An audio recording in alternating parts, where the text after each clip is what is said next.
శ్రీమాత్రే నమః. అందరికీ శుభోదయం అండి. నిన్న అక్షయ తృతీయ, అందరూ చక్కగా పూజ చేసుకున్నారని, మీకు తోచిన దానాలు చేశారని అనుకుంటున్నాను.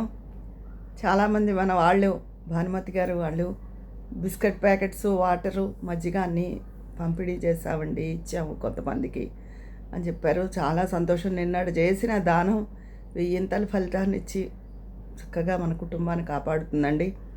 అంత అక్షయం అంటే అంత అక్షయం. మనం నిన్న చేసిన పాపమైనా పుణ్యమైనా అక్షయం అవుతుందన్నమాట. ఎక్కువ దాని ఫలితం ఎక్కువ. అందుకని నిన్నంతా అందరూ మంచిగానే ఉండాలని చెప్పాను కదా మొన్న. అది ఎప్పుడూ మంచిగానే ఉండాలి, నిన్న ఒకరోజు అని కాదు. అందరూ మన వాళ్ళందరూ అలాగే ఉంటారు. అది సంగతి. అయితే నిన్న ఇంకా లాగ్ వీడియో అది చెయ్యలేదండి. పూజ అయ్యి ఇంకా అన్నీ అంతా నిన్న ఏంటో ఈ ఎండలకు చెప్తున్నాను కదా, ఒక రకంగా ఉంటుంది.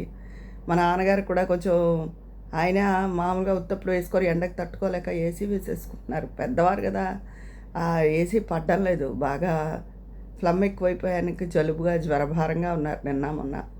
ఆయనకి జ్వరం వస్తే కొంచెం పెద్దతనం వల్ల గమ్ముని ఏం మాట్లాడతారో ఏంటో తెలీదు. అన్నీ ఏదో మంది ఇచ్చేయండి తగ్గిపోవాలంటారు. డాక్టర్ గారికి ఫోన్ చేసి ఇస్తారు. ఆ డాక్టర్ గారు కూడా ఏవో చెప్పేస్తారు. కానీ పెద్దవాళ్ళు అంతంత పవర్ఫుల్ మందులు తట్టుకోలేరు కదా. దాంతో ఆయన్ని చూసుకోవడం నిన్న మొన్న కొంచెం ఇదిగా అనిపించింది. ఇవాళ అయితే కొంచెం పర్వాలేదు, బాగానే ఉన్నారు. అది సంగతి. అరటిపండు ఇష్టం ఆయనకి. అరటిపండు ఇచ్చే అంటారు రోజు. అరటిపండు తిని ఏసీ వేసుకుని ఇవన్నీ ఎలా పడతాయి? పడదు నాన్న, వద్దు అంటే వినిపించుకోరు. చిన్నపిల్లలు చాక్లెట్ కోసం ఎలా పేచి పెడతారో అలాగా చేస్తారు. అందుకే బాలలు వృద్ధులు అంటారేమో. కానీ చిన్నపిల్లాడిని దెబ్బైనా వేసి ఊరుకోబెట్టచ్చేమో, కానీ ఈ పెద్దవాళ్ళకి కంట్రోల్ చేయడం ముసలివాళ్ళని చాలా కష్టం ఉంది బాబు. అసలు మా నాన్నగారు అసలు అలా ఉండేవారు కాదు. అలా పెద్దతనం అయ్యింది కూడా ఇలా చేసిందా అని నాకు ఒక్కొక్కసారి ఆశ్చర్యం వేస్తుంది. ఎందుకంటే చాలా గంభీరంగా కోపిష్టిగా ఉండేవారు ఆయన. ఆయనతో 2 మాటలు మాట్లాడడానికి జంకుగా ఉన్నట్టు. అలాంటిది వృద్ధాప్యం ఆయన్ని కూడా ఒక రకంగా ఆవరించేసింది. ఇంకేంటండి సంగతులు? ఎప్పుడు పిల్లల గురించి పెద్దవాళ్ళు ఎలా ఉండాలి, ఏంటి, పెద్దవాళ్ళు ఏ జాగ్రత్తలో ఉండాలి, లేకపోతే పిల్లలు పెద్దవాళ్ళని చూడలేదు అలాంటివి చెప్తారు మీరు. పిల్లలు కూడా పెద్దవాళ్ళ వల్ల చాలా ఇబ్బంది పడతారు, అది చెప్పరే మేడం అని అడిగారు. అయితే నేను ఎప్పుడూ పిల్లలు పెద్దవాళ్ళని చూడరు అలా నేను చెప్పనండి. నేను సాధారణంగా పెద్దవాళ్ళకే చెప్తూ ఉంటాను. పిల్లలు రకరకాల ఇప్పుడు మనం ఉన్న మన పెరిగిన వాతావరణం వేరు, పరిస్థితులు వేరు. ఇప్పుడు అంతా బయట ఒత్తిడి వాతావరణం, వాళ్ళ ఉద్యోగ టెన్షన్లు ఎక్కువగా ఉన్నాయి. అందుకని వాళ్ళకి ప్రేమ ఉన్నా మనం చూడలేకపోవచ్చు. రాను మీరు తగినంత మీ అవసరాలకు డబ్బు ఉంచుకుని ఎందులో అయినా ఆశ్రమంలో చేరడం కానీ, లేకపోతే మీ అంతటా మీరు బతకడం కానీ అలవాటు చేసుకోవాలి ఆ విధానానికి. తర్వాత ఎవరో మాట్లాడాలా అని కాదు, మీకంటూ ఒక యావగేషన్ పెట్టుకోండి. రాను మాటలు కూడా వయసు వచ్చి కొద్దీ తగ్గించాలి. అప్పుడు ఆ మౌనం మీకు పెద్దతనం వచ్చినా అలవాటు అయ్యి మనుషులు విసిగించరు. ఇదే ఎక్కువ నేను నా వీడియోస్ చూడండి చెప్తూ ఉంటాను. కాకపోతే మోరల్ వాల్యూస్ ప్రకారం పిల్లలు పెద్దవాళ్ళని వదలకూడదు, చూడాలి. అది మరి ఒక నీతి పద్ధతి కదా, కుటుంబ పద్ధతి. కానీ పిల్లల్ని కూడా ఇబ్బంది పెట్టకండి. వాళ్ళు చాలా అవస్థలు పడుతున్నారు. బయట పరిస్థితులు బాగాలేదు, ఉద్యోగ పరిస్థితులు బాగాలేదు, ఒత్తిడికి గురవుతున్నారు అని చెప్తూనే ఉంటాను నేను ఎప్పుడూను. పోన్లే మీరన్నట్టు పెద్దవాళ్ళది అంటే అవి నాకు తెలుసు. పెద్దవాళ్ళు పిల్లలు అందుకే నేను నా వీడియోస్లో కొన్నిట్లో చెప్తూ ఉంటాను, కలియుగంలో తల్లిదండ్రుల ప్రేమ కూడా కల్తీయే. నేను ఎందుకంటే అలాంటివి చూశాను కాబట్టి. అందుకని మీరు కోరినట్టుగా ఇప్పుడు పిల్లల తరపున మాట్లాడదామా?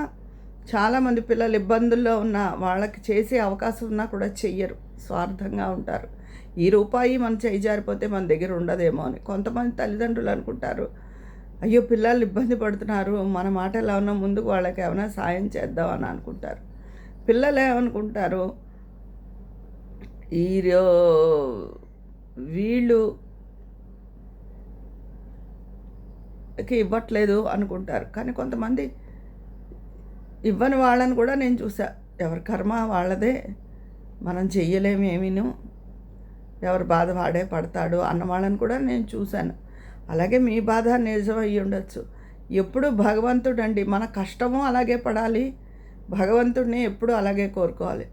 డబ్బుతో ఎవ్వరికేతోనూ అవసరం రాకూడదండి. ఎవరి కష్టం వాళ్ళకే మిగలాలి, ఎవరి కష్టం వాళ్ళే తినాలి అని భగవంతుడిని అదే కోరుకోవాలి అందరూ. అలాగే ఆ దిశగానే కష్టపడాలి. ఒక రూపాయలు ఎక్కడి నుంచో వచ్చి పడిపోవు సంపాదించేయాలన్నా కూడా. ఒక రూపాయి మన ఖర్చును తగ్గించుకుంటే ఒక రూపాయి మనం ఆదా చేసినట్టే, మనకు వచ్చినట్టే లెక్కది. అందుకని సాధ్యమైనంత వరకు ఇప్పుడు ప్రస్తుత పరిస్థితుల్లో అన్నీ ఎక్కువగా ఉన్నాయి. చాలామంది దగ్గర చాలా డబ్బు చేరి చాలా ఖర్చు పెడుతున్నారు. కానీ వంతులు పెట్టుకోకుండా మీకు వచ్చిన డబ్బుతో మీరు మినిమంగా ఎలా జీవించాలో ఆలోచిస్తే మీరు ఇబ్బంది పడరు. అర్థమైందా నేను చెప్పింది? డబ్బుని ఎప్పుడైతే మీ ఖర్చు తగ్గించుకున్నారో మీ దగ్గర డబ్బు ఉన్నట్టేనండి. ఎక్కడి నుంచో ప్రత్యేకించి డబ్బు వచ్చి పడక్కలేదు. ఎందుకంటే డబ్బుని ఎప్పుడైతే ఖర్చు పెట్టేసుకుండా ఉంచుకున్నారో, ఖర్చులు తగ్గించుకున్నారో మీ దగ్గర డబ్బు వచ్చి చేరినట్టే. ఎందుకంటే ఎవరిని అప్పుల కోసం చేయజాకల, అప్పుడు మీరు ఇబ్బందుల్లో పడరు. ఎవరు మీకు డబ్బు ఇవ్వాలి చెయ్యాలి అని కూడా మీరు అప్పుడు కోరుకోక్కర్లేదు. మీ జీవితం మీకే సుఖంగా ఉంటుంది. ప్రతి వాళ్ళు ఖర్చుని అదుపులో పెట్టుకోవాలండి. అలాగే ఈ గ్యాడ్జెట్స్ మీద ఒకళ్ళని చూసి ఒకళ్ళు ఇవి అవి అని ఫోన్లు వంతులు ఇలాంటివన్నీ పెట్టేసుకుని నెత్తి మీద భారాలు పెట్టుకుంటున్నారు. అవి కట్టుకోలేక తల్లిదండ్రుల మీద ఆధారపడుతున్నారు. అక్కడ వస్తుంది క్లాషు. కాబట్టి ఎలక్ట్రానిక్ వస్తువుల మీద డబ్బులు పెట్టకండి. ఇప్పుడు ఒక బంగారం మీద డబ్బు పెట్టినా అది ఇంకో ఇంత అయ్యి మీకు వస్తుంది ఎప్పుడైనా డబ్బు. దీని మీద పెడితే ఏంటి, 40,000 పెట్టుకుంటే 10,000 కూడా రాదు. అందుకని అలాంటి వాటికి యువత డబ్బు పాడు చేసుకోవద్దు. పాడు చేసి వాళ్ళు నాలాంటి వాళ్ళు చెప్పి మాట వినరు. కానీ చెప్తూ ఉండడం, పిల్లల్ని బాగు చేద్దాం అనే ఉద్దేశంతో ఇలాంటివి చెప్తూ ఉంటాను. అది అందుకని తర్వాత తల్లిదండ్రులు కూడా మీకు వీలైతే ఇప్పుడు ఇవ్వపోయినా వాళ్ళు రేపొద్దున మీకేగా ఇస్తారా ఆస్తి, అదిను వాళ్ళేం కూడా పట్టుకుపోరు. ఎంత కఠినాత్ములైనా దారిపోయేవాడికి పిలిచి ఇవ్వరు, సొంత పిల్లలకే ఇస్తారు. అలా అని ఉండడమే. అంతేగాని తల్లిదండ్రుల మీద ద్వేషాన్ని పెంపొందించుకుంటే వచ్చేది ఏమీ లేదు, ఒరిగిది అంతకన్నా లేదు. అలాగే కఠినాత్ములైన తల్లిదండ్రులు కూడా మీ పిల్లల పట్ల చక్కగా ఉండండి, సమభావంతో ఉండండి. ఎంతమంది పిల్లలు ఉంటే అంతమంది పిల్లల పట్ల ఒకే భావంతో ఉండండి. అదేనా ఒకళ్ళతో ఒకలాగా ఉండద్దు. వాళ్ళని మీరు చూడకపోతే ఎవరు చూస్తారు? అందుకని తల్లిదండ్రులు ఉన్ననాళ్ళు పిల్లలు ఇంత వయసు వచ్చింది వాళ్ళకి తెలియదా అనుకోకుండా మనం ఉన్ననాళ్ళు వాళ్ళు చిన్నపిల్లలే. అందుకని వాళ్ళని జాగ్రత్తగా చూడండి అంటే ఇవి మన మాట వినపోయినా వాళ్ళు ఏం చేస్తున్నారు అని ఒక కన్నేసి ఉంచాలి. ఎందుకంటే వాళ్ళు ఎటువంటి పనులు చేస్తే కానా మనకే మళ్ళీ బాధ, నష్టం అన్నీ కలుగుతాయి. అంటే వాళ్ళు వినరు అనుకోండి, మనతో చెప్పి చెయ్యరు ఏమన్నా చేసినవి. ఇది అయినా తల్లిదండ్రులకి చెప్పరా మేడం, మీరు పిల్లలకే చెప్తారు అంటే ఇది చాలా తల్లి పిల్లలు అత్త కోడళ్ళు ఇవన్నీ చాలా సున్నితమైన సమస్యలండి. సాధ్యమైనంత వరకు ఎవరికి వాళ్ళే పరిష్కరించుకోవాలి తప్ప, ఎందుకంటే కూలంకషంగా అక్కడ విషయం చెప్పేవాళ్ళకి తెలియదుగా, ఏదో చెప్తాం. అందుకని ఆ సున్నితమైన సమస్యని ఎవరికి వాళ్ళే తెలివిగా పరిష్కరించుకోవాలి, గొడవలు లేకుండా. తర్వాత అందరికీ నేను చెప్పే మాట, ఒక ఖర్చును తగ్గించుకుంటే ₹1 మీరు సంపాదించినట్టే, ₹1 మీరు ఆదా చేసుకున్నట్టే. ప్రత్యేకించి డబ్బు ఎక్కడి నుంచి వచ్చి పడిపోదు. ఉన్న డబ్బుని మనం జాగ్రత్తగా సద్వినియోగం చేసుకుంటే అదే రేపొద్దున మిమ్మల్ని కాపాడుతుంది. అది ఆ విషయం అందరూ గుర్తుంచుకోవాలి. ఈరోజు ఏదో తినేసి ఇప్పుడు రకరకాల తిండికి కూడా చాలా ఖర్చు పెట్టేస్తున్నారండి. మరి రాజమండ్రిలో అయితే, మరి మిగతా ఊళ్ళో ఎలా ఉన్నాయో నాకు తెలియదు కానీ శనివారం వచ్చిందా, ఈ ఆదివారం శనివారం విపరీతంగా బట్టల కొట్లు ఏంటి అన్నీ కిటకిటలాడిపోతాయి. హోటల్స్, ప్రతి హోటల్ దగ్గర ఈ మూల నుంచి ఆ మూలకి ఎంత పెద్ద క్యూలో కార్లు, అసలు పార్కింగ్కే ఇబ్బంది అయిపోతుంది. మామూలుగా ఏదైనా పని మీద వెళ్ళి వాళ్ళు కూడా చాలా ట్రాఫిక్లో ఇరుక్కుపోయి ఇబ్బంది పడిపోతున్నారు.